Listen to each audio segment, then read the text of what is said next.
Hey guys, Kevin Bupp here, and I want to welcome you to another episode of the Real Estate Investing for Cash Flow podcast.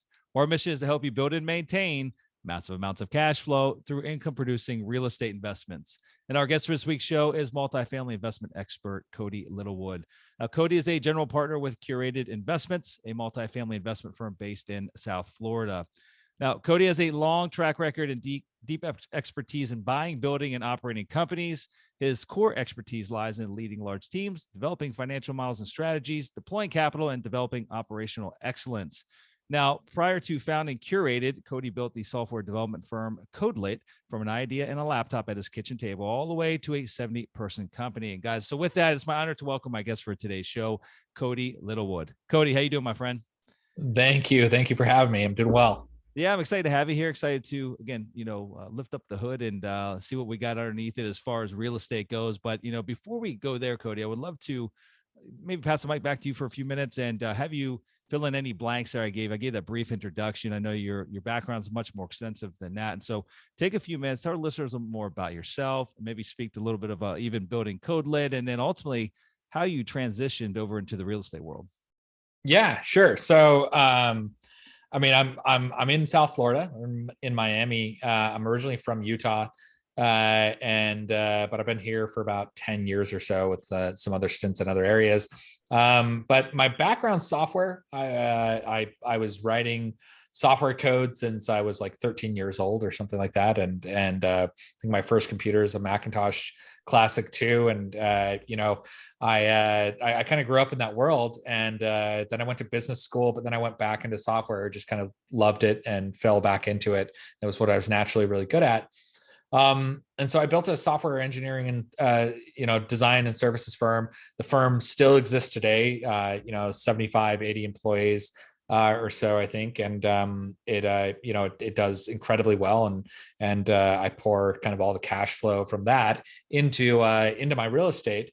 I originally started investing in real estate, I guess, essentially because I guess maybe, 5-6 years ago, I started to feel that the cash flow from my business, I mean, any business owner will tell you that the cash, even if you're a doctor, right, and people are always getting sick, you always kind of feel like the cash flow from your business is a little flighty, right? It's not the same as cash flow from assets, or investments. It's certainly not as stable as rent. So I kind of started looking around, and I heard from some folks that about like stories of like something happening to the man of the family, so to speak, or the main breadwinner of the family, and families just getting wiped out. And I started thinking about my family, and really, like, I was producing great income, excellent income. I mean, I was certainly incredibly blessed, but I just felt like, man, if something happens to me and I'm not able to run this company anymore, my family's in a really bad shape.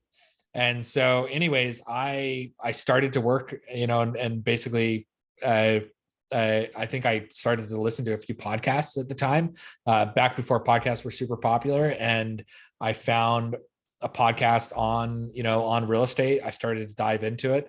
I always really liked real estate. I liked the idea of shelter. If you're in like Maslow's hierarchy of needs, I feel like you're in a pretty good, safe place, right? Regardless of what's going on, vacancy may go up, delinquency may go up, whatever, but the core of it, providing shelter over people's heads, felt like, okay, this is a much more permanent source of cash flow for my family. This is something I can divert my cash flow from my business into and start to really generate more consistent, what I felt like were permanent generational cash flow and wealth for my family. So. Yeah, no, I think that's a challenge that a lot of business owners have that have traditional businesses such as yours, where that you call it flighty, which that's a good way to put it. A good way to define that is that you always got that anxiety in the back of your mind that income, it could be a regulatory change. It could be one of many things to where Sure. that income could be disrupted or, could go down, and ultimately affect, you being able to feed your family or you maintain the lifestyle that you're living. It could have a multitude of negative impacts on your life. And that's scary. And I don't think that there's many business owners out there that don't have that anxiety. Even if they start investing in real estate, they probably still have a hard time ever getting rid of that anxiety. At least that's how I feel. Right. But Sure. in any event, I would love to talk about that, that first real estate deal. I know you started listening to a podcast or educating yourself a little bit. What was that first foray? What type of property did you buy? Was it a smaller property, larger property? Were you actively involved? Were you passive? Give us some details on that. Yeah. So my first deal, didn't go well. I still own it, and it's fine now, but it didn't go well initially. So my first deal, it was supposed to be a flip, which I think it was supposed to be like a single family flip, and I bought the. I think we were like just desperate to kind of do a deal. We'd looked at a bunch of like wholesale deals or whatever, and we were desperate to do a deal, and that's when I really like. I guess this was my first lesson in real estate investing, was never be desperate to deploy capital, right? Patient capital is always going to win. And so I wanted to get the money out though. And we bought a deal. We got into it. Long story short, this is something that I guess I feel like only happens in Miami, but the entire walls of the entire section of an entire section of the house were essentially filled with trash and then stuccoed over. I have no idea how it was standing. Like sections of walls were just filled in with trash and then stuccoed over. And anyways, long story short, it required way more than we thought. I think we thought we were going to put like 100,000 into it, and we ended up, we bought it for like 167. We thought we were going to put 100 into it, sell it for 360, and then we put, I don't know, we probably put like 150, 180 in it, just totally destroyed our profits. And we're like, okay, crap. Now we got to hold it, or we could just break even. So we're like, oh, we'll hold it. And we went to go refinance it. We got a shit appraiser. We didn't get to pull out nearly as much as we thought. And then anyways, it was a bad deal that's turned good because of the time period, right? Appreciation. So appreciation definitely carried you and brought you out of the trenches. It sounds like. Being able to hold it, being able to be liquid enough to hold it and not have any issues. And I mean, it broke even, but it certainly wasn't providing like, it was providing like $100-200 a month in cash flow, to me. And so, with how much I'd had into it, and that was kind of like my story for a little while, where I was doing like singles and duplexes and et cetera. And I just kind of, like I said, I was making really good money in my software firm. And so when I started to look at like these little tiny checks, and it was just like barely chipping away at what I felt like was required to meet my lifestyle, I was like, okay, I got to figure out something to deploy much more capital at scale. And so that's when we went and we bought our first multifamily deal in Palm Beach. And how large was that multifamily deal? It was small. It was like 22 units. Okay. So it was a small deal, but it's 22 units. I think we bought it at a market low. We bought it for 22 units. We bought it for 1.8 million. We put 400 grand cash into it. We had 3.5% seller financing, interest only, for 5 years. So it's hard to find those nowadays. It was really hard to find that. When is it? Is this back in like 2011, 12, or 13? Back in that era? No, this was like 5 years ago or something like that. Wow. Okay. So this was not too long ago. And we basically, now rents are $1,200, $1,300 a month. And it's probably that single property alone, it does maybe $100,000 of cash flow after taxes and insurance and mortgage. I mean, everything all told, it probably does $100,000 of cash flow a year now. So, I mean, now it's doing 25% cash on cash. And that's like what really started to wake me up. I was like, okay, all right, cool. Bigger properties. What I also realized is like bigger properties weren't bigger or weren't harder. They were just bigger. So. Mm-hmm. Yeah. No, fantastic. So talk to me about your business model today, Curated. What type of assets are you guys seeking? Maybe even give a case study of a recent deal so we can have some additional context there. But just I want to really see how the business has evolved over the last 5 or so years since you first did that 22 unit to where you guys are at today. Yeah. So we basically did that property, and then we started to want to do bigger and bigger properties. And what we realized was like, okay, at the time it was just a single business partner and I that I'd partnered up with here in Miami that had more experience than me. But we were like, well, we want to do, this 22 unit went well. Let's do a 40 unit. Let's do a 100 unit, et cetera. And the other thing that we've realized was like, okay, a 22 unit, you have, it's better, but you still don't have quite the economies of scale. You don't have an on-site leasing agent. You don't have an on-site property manager, on-site maintenance staff. There's a lot of economies of scale issues, et cetera. And so we just kept moving into bigger things because we thought that the business model made more sense. You work with more professional attorneys. You work with more professional inspectors, more professional property managers, asset managers, the team, the tax consultants, everything around you, the insurance guys, right? Everyone around you, the bigger you go, becomes more professional. And that drives easier transactions and better returns, over a period of time. And so we wanted to do bigger, but we didn't necessarily have the capital to do that large of deals myself, right? And so we partner up with kind of a third partner, a guy named Michael Pulio, and he'd been buying thousands of units in in Chicagoland, but he wanted exposure to the Southeast, which is where we're at. And so he brought the experience, and we kind of brought the hustle and the ability to be on site, et cetera. And so we started building this firm, and we got together and we said, the other thing that we kind of looked at is we were like, okay, well, do we all have kind of long-term vision to work together? Do we have the same long-term values? Do we have the same investment values? And then finally, a bunch of guys will do some deals one-off, and they'll kind of cobble together the teams. But what we really, what we realized, we're like, okay, the scale that we want to buy to, we really have to build a real firm around it, right? To be able to take other people's money and to feel good about it, we have to hire great asset managers and great analysts, and we have to do these types of things, like a professional business. And I think a lot of people, for a lot of people kind of think of real estate as passive. I think it's only passive, or only probably should be passive, if you're truly an LP. I think that's kind of a common misnomer, is that real estate's passive. I think if you're a limited partner, if you're investing with somebody like me or like you, then it's totally passive. Then it's mailbox money.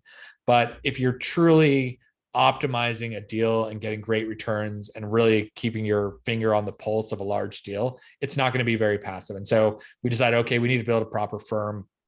So the three of us came together. We started doing deals together, started hiring the right people. Now we buy 125 to 250 unit complexes in the Carolinas, Georgia, Northern Florida, generally in the range of, generally 15 to $30 million transaction sizes. We collectively own, 1,600 doors now. We just closed on a deal last Friday called Landings at North Ingle in Macon, Georgia, which is a 140 unit deal. We are value add investors. So we always come into a property. We're looking for a B- property or a tired property in a good neighborhood. So we want to be in a good neighborhood where families want to be. One of kind of our unique value propositions, we want to be a great home for families that, pet and family friendly, right? So we want to provide maybe 90% of the value of Class A brand new build asset at 65% of the rents, and that, we feel like that's a good long-term value proposition. We're acquiring at 50% of the replacement value, providing 90% of the value, after the value add of a Class A unit, and getting 65% of the rents. And those numbers work all day, and tenants love that all day. So that's kind of what our target focus is buying those types of properties in those markets. Yeah, no, fantastic. I appreciate that background. Let's do a case study. I mean, maybe this most recent Sure. acquisition. I know you guys are just you're just starting the value add business plan on this deal, and so we've got quite some time before we actually see the light at the end of that tunnel. But let's talk about what attracted you to that deal. The deal itself, what Perfect. what the business plan looks like, and the time frame that you hope to achieve that business plan in, and any risk associated with it. Just based on any volatility in the marketplace, moving interest rates, things of that nature. So just if you would give us a higher level look at that entirety of that deal. Yeah. So I will just tell you a few things about how we underwrite initially. Right now, especially in the marketplace, we're only doing deals that we think work and meet our hurdles, our kind of our low teens, mid teens, cash on cash hurdles. Um, you know, with rising interest rates, with rising cap rates, which means falling values, and lower rent growth going forward. We think that it's probably unlikely that we'll have low inflation, low rent growth, but also higher interest rates. But we're still trying to be very safe. So we're trying to say, okay, we think the market's going to slow down a little bit on rents, or a lot, really. During a recession, rates, maybe the Fed keeps continue to try to drive rates, so rates are going to go up, and that's naturally going to push cap rates up, which brings values down. And so if all those things happen, but we've forced enough value and cash flow through our business plan, then to be able to achieve great cash on cash returns, then we feel like, okay, if we're doing okay, pretty decent actually, and market beating returns in bad times, then we're going to really outperform in good times. And so that's kind of our underwriting philosophy, I guess, and what we are looking for in the deals that we're doing today, because different kind of economic cycles require different levels of diligence. And so that's certainly what we're looking at right now. This property, it's kind of, it's exactly what I mentioned before. It's a property with great amenities for families: pool, clubhouse, playground, fitness center, laundry facility. We'll probably put in a stuff like a dog park and a dog park, and make sure the playground's really up to snuff. But the units haven't been touched in about 20 to 30 years. So they're really tired. And it just doesn't really meet residents' expectations. And so it's in a good part of town. It's in the north part of Macon, which is where all the families want to be. And it's really kind of the desirable part of town. Next, great access to retailers and major employers, et cetera. So it's kind of like a B plus, A minus neighborhood, but it's a B minus asset. And so you can find a lot of value when you drag a B minus asset up to the level of the neighborhood. And so this one is the same thing. When we look at, we'll come in, we'll spend a bunch of money. We'll spend, I think $2.5 million, maybe on average about $15,000 per unit, plus a little bit of deferred maintenance, although not much on this one. And what we're trying to do is basically, this property is getting 82 cents a square foot of rents. And all the competitors in the area of the same vintage are getting $1.05, $1.03, 95 cents. They're all getting significantly above the rent. So, I guess on a per prop, a 2-bedroom, for example, I could say we're getting $822 right now, and the competitors are getting 1,110, 1,100. Let's see, something like that. So 1,100, 1,110, 1,150. So really, what we're trying to do is just achieve 90%. Our target rents are about 95% of the competitor, within a mile radius, achieve those rents. And so that's kind of it's kind of simple. It's not smart. It's not, super fancy. It's just coming in, improving the units, bringing them up to the level of the, of the competitors, and then achieving the today's 95% of today's competitive rents. And if we can do that, then we deliver on our business plan. We refinance into fixed long-term debt. We return a bunch of capital to our investors, and we hold this for a very long time. We our kind of philosophy is buying great assets we want to own great assets with great people and great locations for a great amount of time, is what I like to say. And we most of our LPs actually don't want us to sell. So it creates capital gains problems for them. They get depreciation recapture because we do a big cost seg study. We give everyone a bunch of great tax benefits, but if you sell too early, IRS scrapes those things back.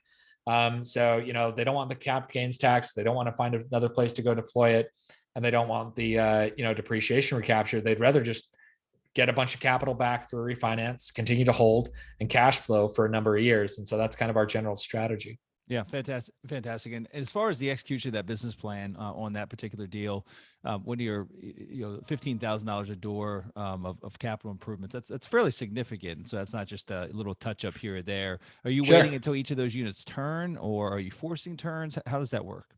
Yeah. So what we do is we bring up. This is kind of an interesting. Well, I think a lot of people do this, but it's kind of has an interesting effect. So what we do is we bring renewals up until we get about the 7, 8, 9% vacancy that we need to be able to turn units at the clip that we want, or at the speed that we want. We can do about a unit every 3 to 4 weeks, or sorry, but we can turn a set of units in about 3 to 4 weeks. And so we can not quite have them rent ready by the next round. But what we're trying to do is we're pushing renewals high enough that we can achieve that 7 to 10% vacancy. So we have the units available to turn.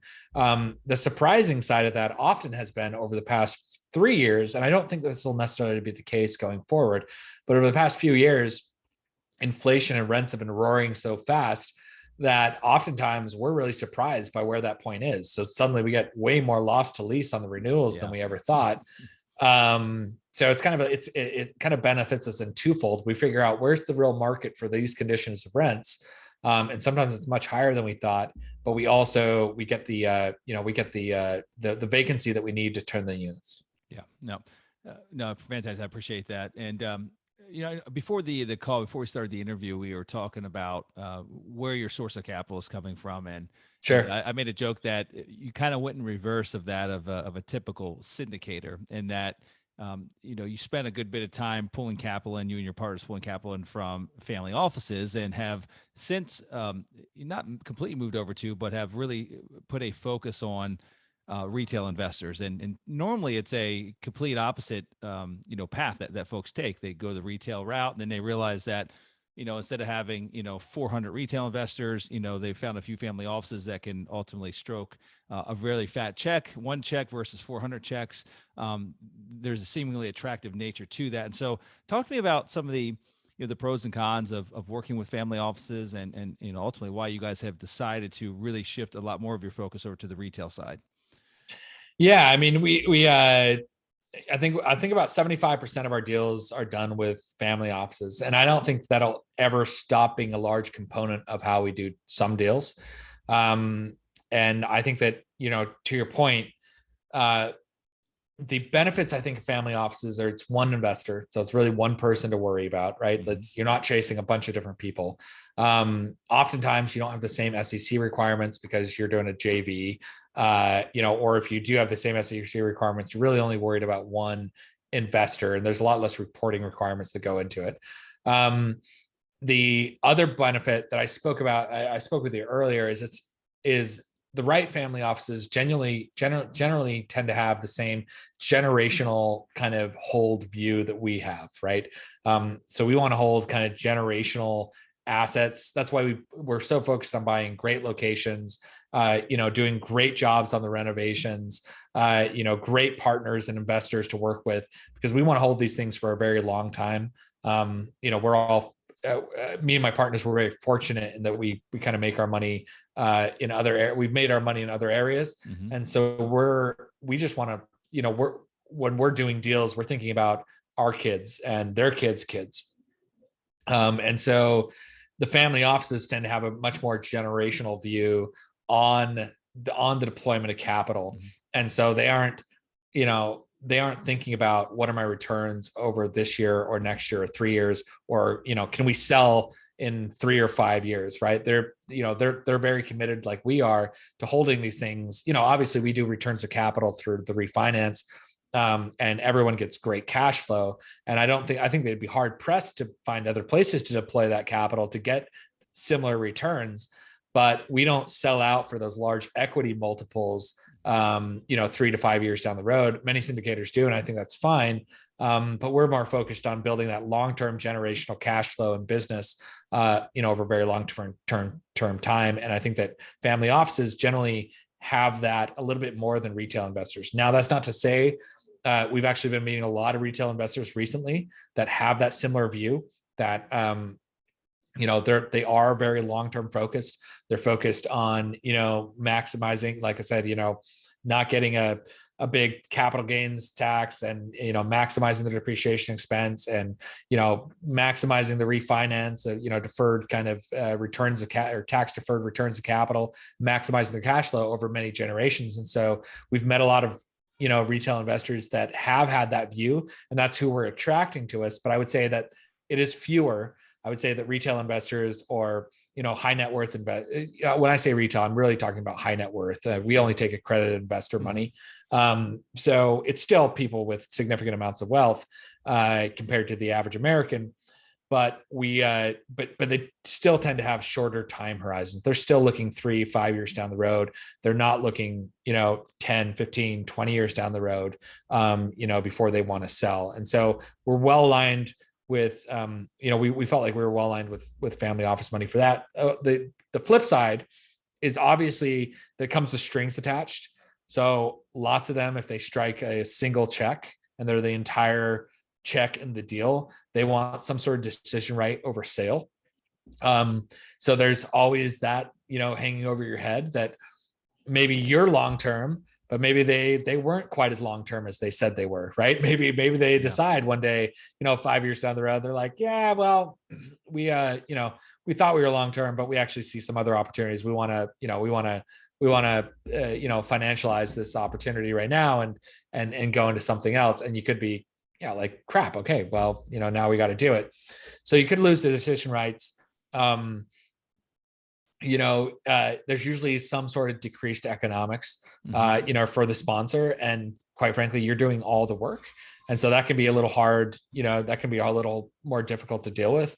I would say that, the other thing that, really kicks you in the butt is that when these family offices, although they kind of say they're long-term, when they all kind of decide to turn off the capital spigots, they can all act kind of in sync. They seem to all hang out at the same parties, at the same, same advisors, et cetera. So you really got to watch out for that. And you could, you'll maybe only have 3 to 5 family offices that invest with you. And so if for some reason all of them at one point in time are like, listen, we're not going after deals, even if you're finding opportunities and you're like, listen, here's an opportunity, we can go make you a bunch of money with this. They just may not be strategically at that point in the market cycle where they want to deploy capital. And so having a good deck of retail investors who maybe have a different view on things, can be a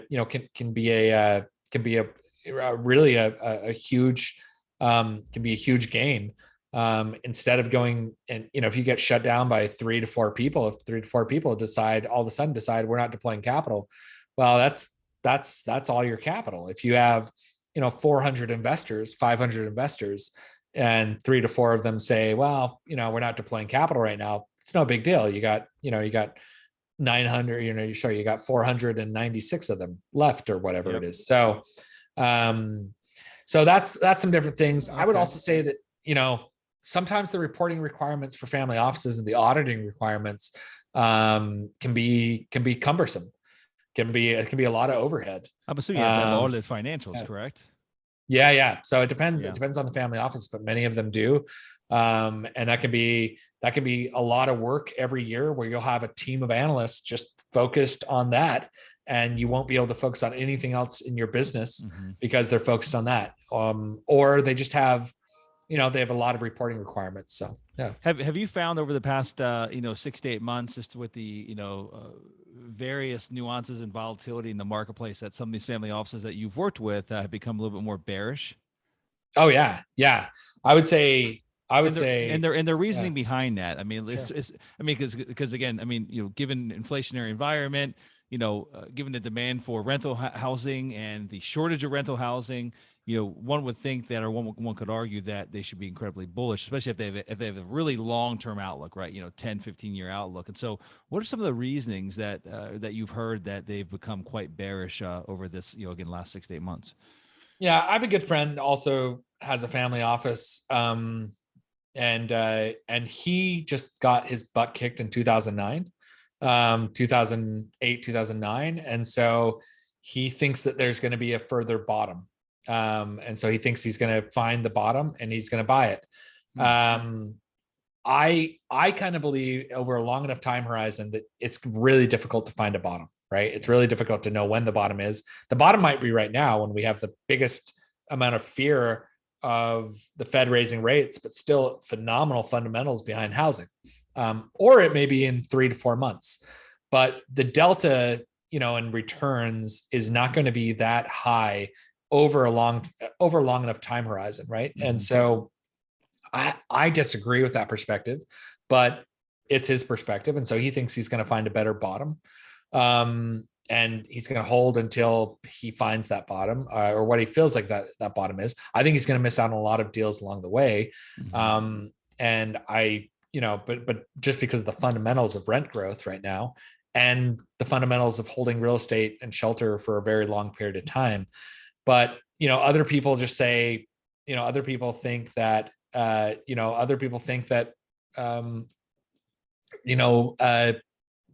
rent growth is going to slow. I think that's kind of okay. We're not modeling in the rent growth we've had over the past couple of years. We're modeling in, a few percent rent growth. That's it. But regardless, he thinks there's going to be some significant weakness in that market.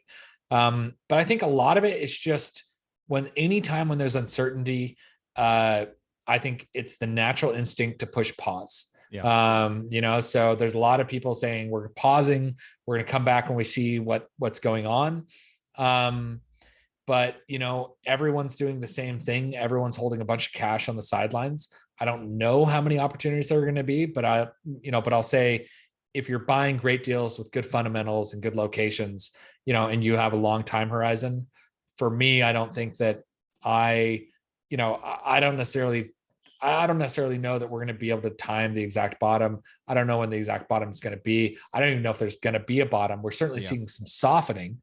But we don't really, this is going to sound silly. Not on the rental side, we haven't seen it though. I mean, as far as the softening, we haven't seen that on the rental side. Rents. Yeah, I think home prices and time on market and things of that nature on the for sale side, even builder sentiment of building for sale product, but that I feel like that's a complete opposite side of the spectrum of the rental housing that we're speaking to today. Yeah, but I tend to. It's easier said than done, which is why you don't see many people do it. But I kind of tend to, be greedy when everyone's fearful and fearful when everyone's greedy. And right now, everyone that I know is very fearful. So I think it's a good time to be greedy. As far as buying, kind of the old Warren Buffett thing. And then I think the other thing is that, the best investors in the world are not timing markets. They're buying great assets. Yep. Businesses, many of them are businesses. Some of it's real estate. Blackstone right now is raising a huge fund and buying as much as they can. They still see strong fundamentals throughout the market. Warren Buffett deployed, a third. We'll see their Q2 K1s pretty soon, but their Q1 K1s, they deployed a third of their cash position in Q1 as the stocks were tanking.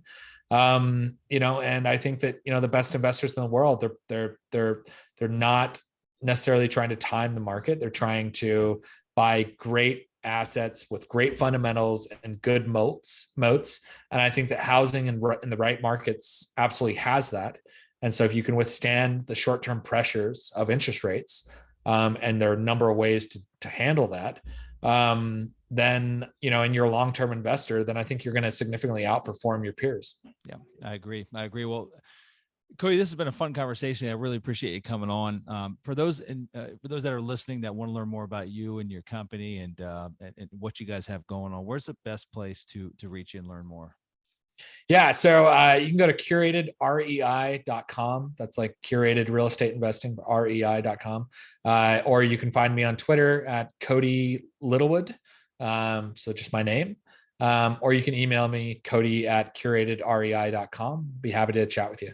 Okay, fantastic. Cody, it's been a pleasure having you. Thanks for joining us. No, pleasure all mine. Thanks for having me, Kevin. Alrighty, guys, that's how we have for this week's show. So until we meet again next week, this is your host, Kevin Bupp, wishing you huge success. Take care.